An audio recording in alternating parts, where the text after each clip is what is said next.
Assalamualaikum warahmatullahi wabarakatuh.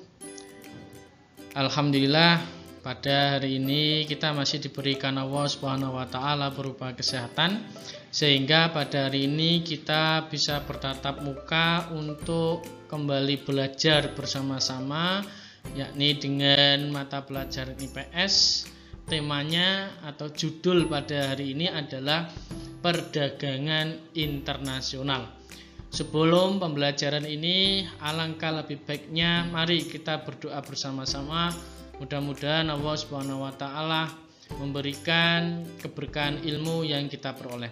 Bismillahirrahmanirrahim. Raditu billahi robba wa bil islami dina wa bi Muhammadin nabiyya wa rasulah.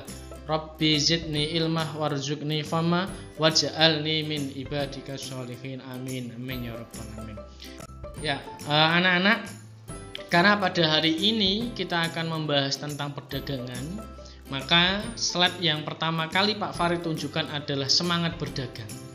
Hal ini sesuai dengan apa yang ada di dalam slide, khususnya hadis Nabi, yakni hadis Nabi Muhammad SAW, yang artinya dari Mu'adz bin Jabal bahwa Rasulullah SAW bersabda, sesungguhnya sebaik-baik usaha adalah usaha perdagangan yang apabila mereka berbicara tidak berdusta, jika berjanji tidak menyalahi, jika dipercaya tidak khianat, jika membeli tidak mencela produk, jika menjual tidak memuji-muji barang dagangan, jika berhutang tidak melambatkan pembayaran, dan jika memiliki hutang tidak mempersulit. Ini adalah salah satu hadis yang sangat relevan sekali terkait dengan perdagangan, karena perdagangan itu jelas sesuai dengan sabda Nabi yang sudah Pak Farid sampaikan, bahwa kita hendaknya berdagang itu tidak boleh berdusta, tidak boleh menyalahi janji, dan tidak berkhianat. Ini adalah nilai-nilai Islam yang sangat relevan, yang sangat berhubungan dengan materi IPS ini, sehingga ini sangat luar biasa bahwa Islam itu pun juga sangat mengatur sebelum ada pembelajaran, tetapi bagaimana Islam itu mampu memberikan rambu-rambu atau memberikan aturan-aturan yang jelas, sehingga perdagangannya itu pun juga sesuai dan saling menguntungkan dan tidak saling merugikan yang lain. Ini adalah salah satu hadis yang begitu harus kita pegang di dalam pelaksanaan berdagang, walaupun perdagangan daerah bahkan sampai ke internasional. Ya, anak-anak, pada hari ini pembelajaran, yakni tujuannya adalah siswa mampu menjelaskan pengertian perdagangan internasional. Yang kedua, siswa mampu mengidentifikasi atau mengecek faktor-faktor perdagangan internasional. Yang ketiga adalah siswa mampu menjelaskan manfaat perdagangan internasional. Dan yang terakhir adalah siswa dapat menjelaskan hambatan-hambatan perdagangan internasional. Ya. Bisa kita lihat bersama-sama di dalam slide atau di PowerPoint itu ada tulisan yang begitu besar, yakni tentang tulisan perdagangan internasional. Di bawahnya ada salah satu gambar yang penuh dengan tanda tanya. Perdagangan internasional itu apa sebetulnya?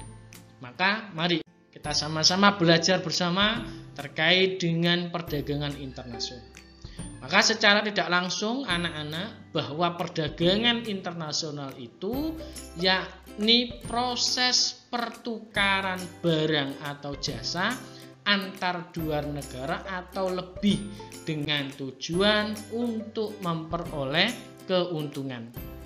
Ini adalah salah satu pengertian yang sangat mudah, sehingga bisa dijelaskan bahwa perdagangan internasional adalah proses jual beli yang dilakukan oleh suatu negara ke negara yang lain atau lebih dari dua negara dengan tujuan yakni ingin memperoleh keuntungan. Nah, maka jelas orang yang berdagang, negara yang berdagang atau melakukan perdagangan itu jelas ingin mencari keuntungan. Tetapi bisa dilihat bahwa keuntungan itu harus sesuai dengan agama, tidak boleh sampai melebihi aturan-aturan yang sudah ditentukan, apalagi ditentukan di dalam aturan agama Islam. Maka ini adalah pengertian singkat anak-anak. Maka bisa kita lihat bahwa kenapa ya bahwa setiap pembahasan perdagangan internasional itu pasti ada ekspor dan impor. Lah, apa Pak hubungannya? Mari kita simak bersama-sama anak-anak bahwa kalau kita lihat pengertiannya terlebih dahulu, kalau ekspor itu berarti menjual barang ke luar negeri. Seperti halnya Indonesia menjual produk-produknya seperti sepatu, tas, jaket dan sebagainya ke luar negeri. Seperti rempah-rempah, bahan baku ke luar negeri. Menjual sepatunya ke negara Malaysia itu adalah ekspor. Sedangkan impor berarti apa? Membeli barang dari luar negeri. Seperti halnya contoh Indonesia membeli masker atau Indonesia membeli handphone dari luar negeri, itu adalah impor. Maka jelas bahwa ekspor dan impor itu sangat betul-betul relevan atau sangat keterkaitan atau bahkan sangat ada hubungannya antara perdagangan internasional. Sehingga perdagangan internasional itu pasti akan berhubungan langsung dengan ekspor dan impor karena sudah melalui perdagangan jalur luar negara tadi.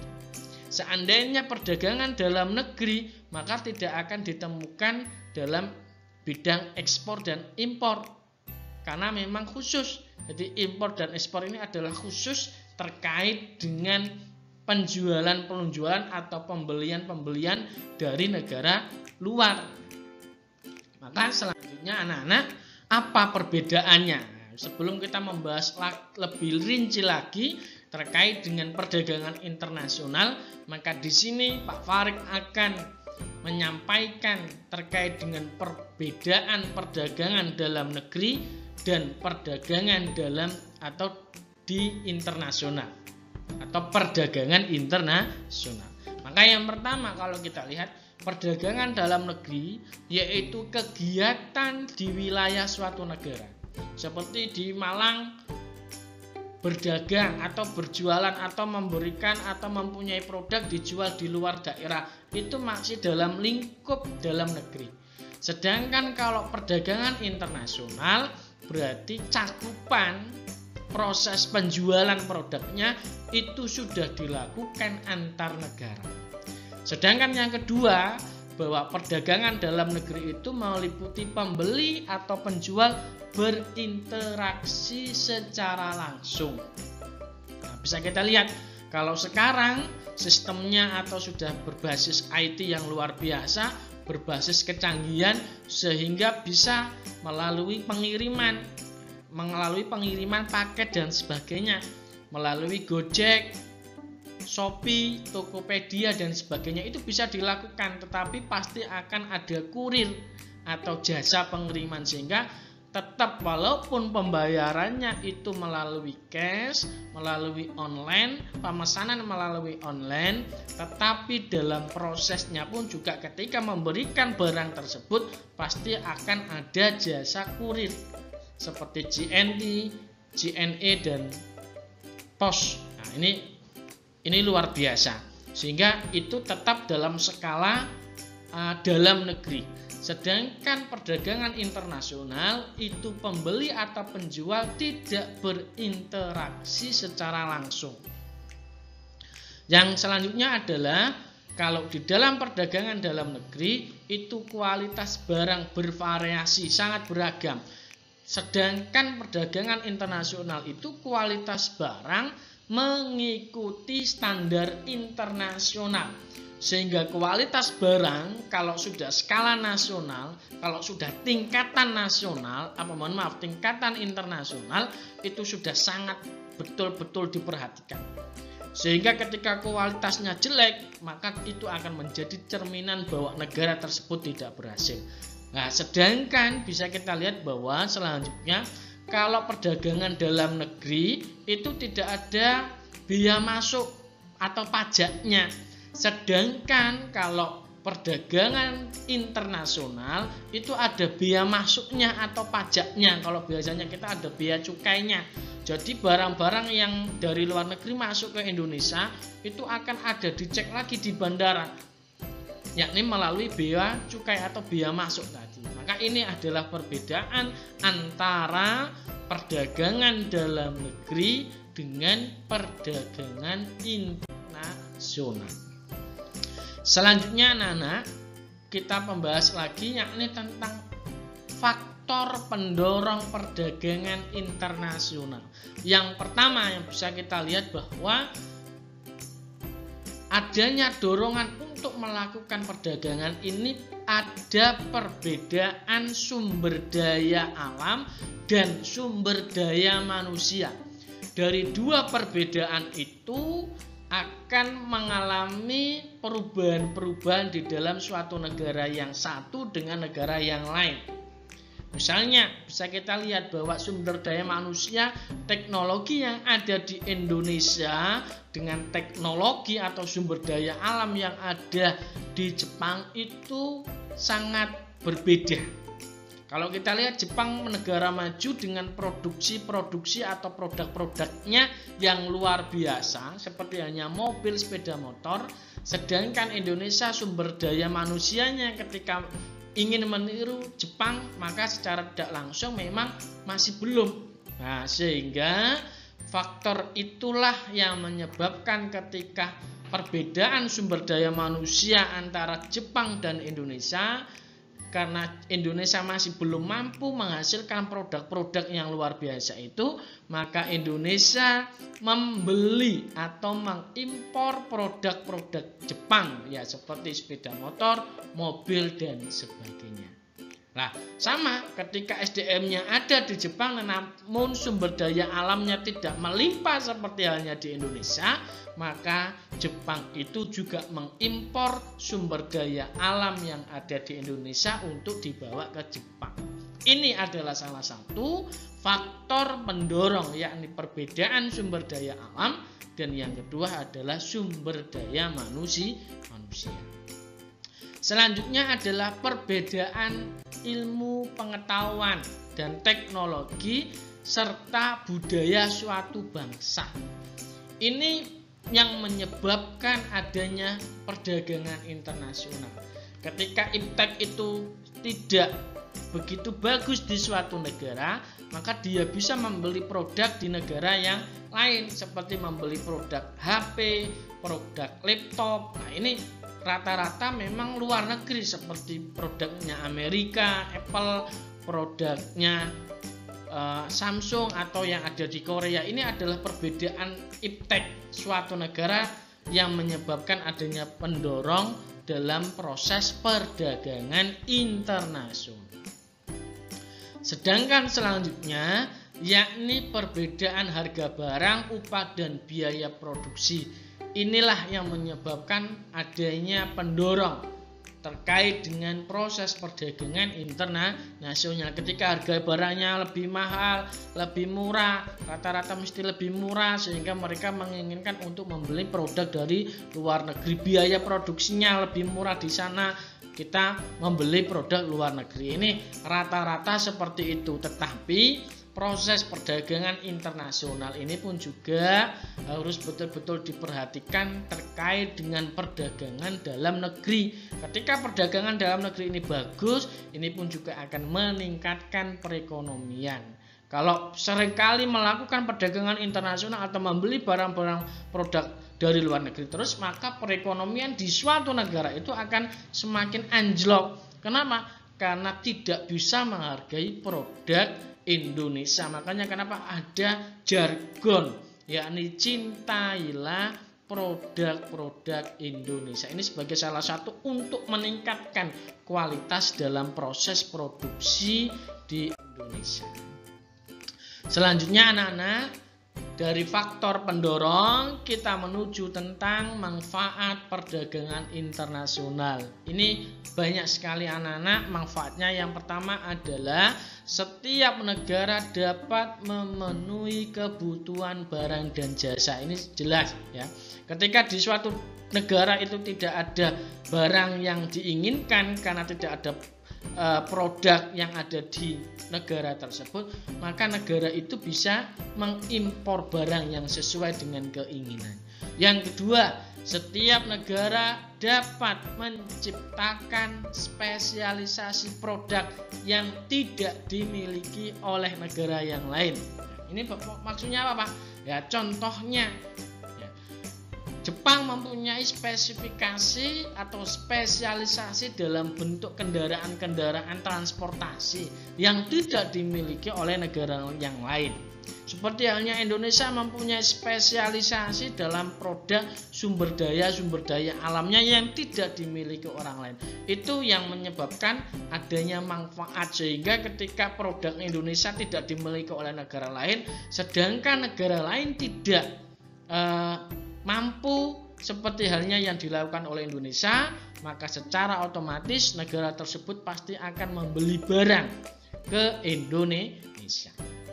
Selanjutnya, penduduk negara yang melakukan perdagangan akan mendapatkan barang dengan mudah dan harga lebih murah. Maka perlu diperhatikan anak-anak, kalau dari penjelasan ini bisa disimpulkan bahwa ketika kita membeli barang dari luar negeri itu memang lebih murah. Barangnya memang harganya murah. Tetapi perlu diingat anak-anak, walaupun itu murah, tetapi ketika barang dari luar negeri itu masuk ke Indonesia, maka di situ akan ada bea masuk atau pajak. Dan disitulah tetap harga dari luar negeri ke Indonesia ini pun juga tetap mahal. Karena ada beanya atau ada pajak-pajaknya yang harus dilakukan. Seandainya barang-barang itu murah, tidak ada pajak, maka kasihan warga negara Indonesia. Kenapa? Ketika mereka warganya mempunyai produk-produk yang bagus, karena di luar negeri lebih murah, sehingga banyak yang luar negeri. Nah, ini pasti tidak akan terjadi. Kenapa? Karena di negara pun juga ingin menggalakkan perekonomian di negara tersebut agar rakyatnya pun juga makmur. Mendorong kegiatan produksi. Ketika ada perdagangan internasional, maka masyarakat di suatu negara itu pun juga ingin berlomba-lomba dalam memproduksi. Ketika suatu negara atau suatu daerah yang mempunyai penghasilan yang luar biasa karena banyak yang diekspor, ini juga menjadi kebanggaan sendiri, tidak hanya bagi penjual tetapi juga bangsa Indonesia. Selanjutnya yakni dapat meningkatkan hubungan persahabatan negara. Maka jelas anak-anak bahwa ketika adanya perdagangan internasional ini, maka secara tidak langsung hubungan silaturahim, hubungan kepada antar negara ini akan semakin terjalin dan akan semakin baik dan akan saling membantu. Nah, ini luar biasa manfaatnya. Selanjutnya adalah pendapatan negara meningkat melalui perolehan devisa atau pendapatan dari suatu daerah hasil ekspor serta mendorong kemajuan. Nah, ini maksudnya apa, Pak? Nah, ketika kita melakukan proses melakukan ekspor dan termasuk wisata asing masuk ke Indonesia, itu secara tidak langsung negara kita mempunyai atau mendapatkan devisa atau pendapatan dari negara-negara luar tadi yang masuk ke Indonesia, seperti pendapatan dari warga asing yang masuk ke Indonesia itu ada pendapatannya atau yang dinamakan sebagai devisa. Nah, selanjutnya yang tadinya adalah manfaat, sedangkan yang selanjutnya ini adalah hambatan perdagangan internasional anak-anak. Yang pertama apa? Harga barang luar negeri lebih murah dibanding dalam negeri Ya ini luar biasa lah, tetapi ini juga menjadi anti atau akan dijadikan sebagai antisipasi oleh negara tersebut. Tetapi setiap negara pasti akan mempunyai kebijakan bagaimana caranya produk di dalam negeri ini pun juga digemari, disukai oleh negaranya sendiri. Ini juga tetap, walaupun di negara ketika kita membeli suatu produk di negara lain itu memang lebih murah, tetapi ingat juga ada pajak sehingga insya Allah akan sama ya.